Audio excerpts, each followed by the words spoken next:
এক দেশে এক জিরাফ ছিল, নাম গিরু। গিরুর গলা এত লম্বা ছিল যে সে হাঁচি দিলে পাতা উড়ে গিয়ে পাশের দেশের ছাগলদের মাথায় পড়ত। একদিন গিরু ভাবল, এই লম্বা গলা নিয়ে সবাই মজা করে, আমি যদি ছোট গলার হতাম। তাই সে গেল এক বুড়ো জাদুকরের কাছে। জাদুকর বলল, তুমি নিশ্চিত লম্বা গলা না থাকলে গাছের পাতা খেতে পারবে না? গিরু বলল, না খেলে না খাই, কিন্তু সবাই হাসবে না তো?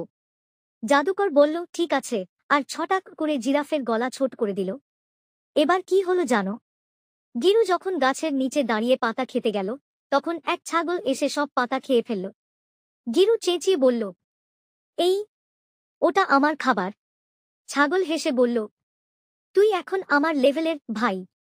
শেষে গিরু আবার জাদুকরের কাছে গিয়ে বলল, ভুল হয়ে গেছে ভাই, গলা ফেরত দাও। তারপর থেকে গিরু আর কখনো নিজের লম্বা গলা নিয়ে লজ্জা পেত না, বরং আয়নার সামনে দাঁড়িয়ে বলতো, আমি লম্বা বলে মহান।